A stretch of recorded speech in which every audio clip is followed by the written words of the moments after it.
UFC 312 just occurred this past weekend, and in this video, I'm going to be giving you guys my next picks, my next fights for UFC 312, the most important ones, I guess, even though the card was mediocre at best. Not many finishes. There was 3 finishes on the entire card, a huge bunch of decisions, but there were some good fights. And I've picked some of my favorite fighters to match up for their next fights. I mean, we got, the champions, and then we got some other fighters who were either on the main card or on the regular prelims. But we will get straight into it, starting off with Dricus still knocks Duplessis. He stays champ. I called it. I knew Dricus was going to stay champ. He just has a style to beat Sean Strickland, and he broke Sean Strickland's nose. He broke Sean Strickland's nose. It was badass. I can't speak right now. It is early morning, but he broke his nose. It was nasty. And you already know what the next fight is to make. Khamzat Chimaev versus Dricus du Plessis. Book it at the end of the year or midsummer. I feel like you got to book it midsummer. Obviously Khamzat's going through Ramadan. And after that, then I think they will book this fight. But this is a good fight. Early pick, I'm going to be taking Khamzat just because of what he did to Robert Whitaker. But don't get me wrong. Dricus du Plessis got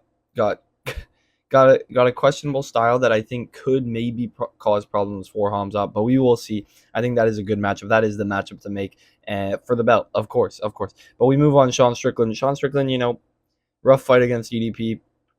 I think it's that mustache, man. Get rid of that thing. But nonetheless, book him up against Robert Whitaker, man. He's talked about not wanting to fight Rob. I don't know why. Obviously Rob's coming off of a loss to Khamzat Chimaev, but that is a fair loss. And Sean Strickland is now coming off of a loss to Dricus du Plessis. So book those two up. It could be a main event, it could be a fight night, or it could be on a pay-per-view. But I say just put it on a fight night main event. That's not bad, man. That's not bad.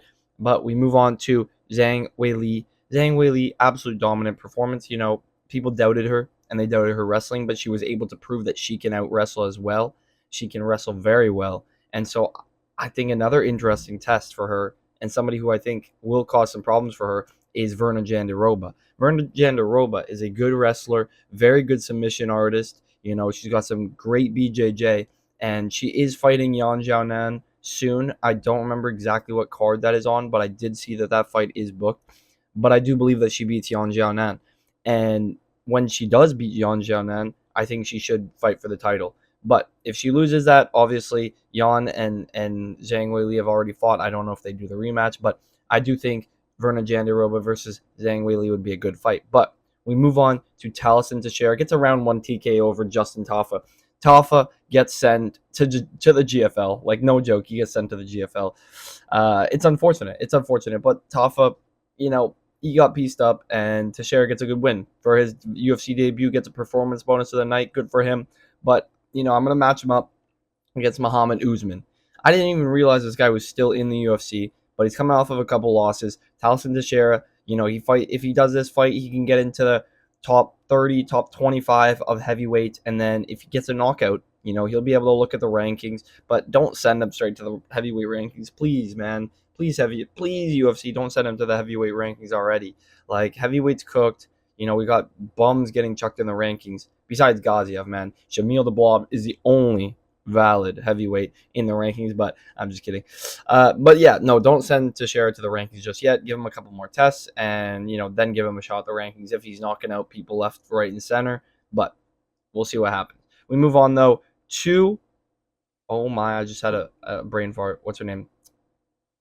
Oh my goodness. Tatiana Suarez. Holy moly, man, I'm so slow this morning. Tatiana Suarez loses to Zhang Weili pretty bad.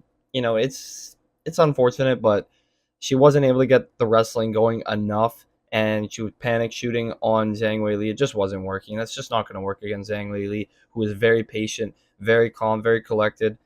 Tatiana Suarez was just kind of outclassed. So, I think she's going to be looking down in the rankings. Got to, reassess herself and, reinsert herself into the title picture if she wants another shot to try and beat Zhang Weili, rematch, or, get back up and fight whoever is the champ in a year or two, whatever the case may be.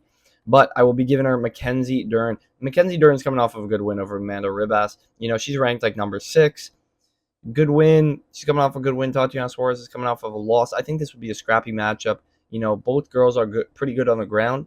I think maybe Mackenzie Dern will be the better striker, but it would be a good fight. It would be a pretty good fight, and you could put that. Probably they're probably gonna make it an Apex main event if it was.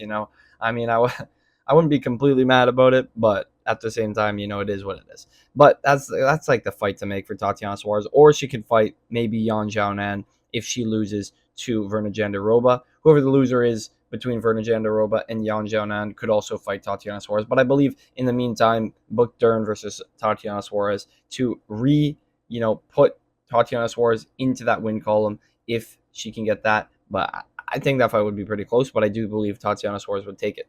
But we move on to Jake Matthews, who got a pretty good decision win over Francisco Prado. And, he had a call out on his mind. He called out Neil Magny. Book Neil Magny, man. Neil Magny ain't in the rankings anymore. He's still close to the rankings, but he's not in the top 15.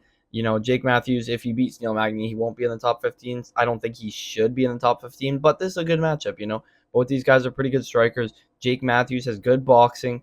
Neil Magny, he's well-rounded. He's all around well-rounded. He just suffers from leg kicks brutally, but Jake Matthews isn't a guy that throws an excessive amount of leg kicks. So I think Neil Magny would be fine in that department, and this would be a close fight. I could side with either guy here. I would side with Jake Matthews. I think he would get the boxing going. I think he would be able to deal some good damage to Neil Magny, but it could go either way. I would be just picking Jake Matthews for now, but we'll see if that fight even gets booked. But we go, Gabriel Santos got a nice submission win over Jack Jenkins. I knew Gabriel Santos was going to get that win. Didn't know he would pull off the submission. It was clean rear naked choke. Very nice, very locked up. Jack Jenkins had to tap. So, I'm going to give Gabriel Santos a bit of a more difficult test in Christian Rodriguez. C-Rod, man. Christian Rodriguez, the prospect killer, the undefeated killer. He loses against guys who have lost in the UFC and loses against older guys, but he destroys every single prospect. Recently just destroyed a prospect at the Apex main event, the first UFC card of 2025. Got a nice unanimous decision. So I think this would be a good matchup. I believe Christian Rodriguez is way more well-rounded on the feet than Gabriel Santos, but Santos' ground game and his length and height will definitely play a huge factor into it. And it'd be interesting to see how this would play out. I think since Gabriel Santos has lost a couple fights, Christian Rodriguez ain't the best against guys who have lost. He's the best against guys that have zeros. He's the best against guys just coming into the UFC. But we'll see. I think this is a good matchup. I would be picking Gabriel Santos. I like Santos. He's a good prospect. Lost his first 2 fights, but they were close fights, and they were 2 good fighters, man. I mean, he lost to Lerone Murphy as his first fight, a split decision. That's a good loss, genuinely. But we move on to the final guy, Alexandre Topuria. Of course, Ilya Topuria's brother. Very good fight. Dominant performance. Didn't get a finish, but he did get a clear unanimous decision. I believe it was 30-27 or something like that at the end of the scorecards when the scorecards were called. But good win by him. Dominant. He showed off his wrestling and stuff. So I think an interesting matchup. Will it happen? Probably not. Probably not, at least right now. But I think Chiwiwis. Come on, man. Come on. Book it. Book Chiwiwis, bro. Book Chiwiwis versus Alexandre Topuria. Winner of that stays a prospect. Come on.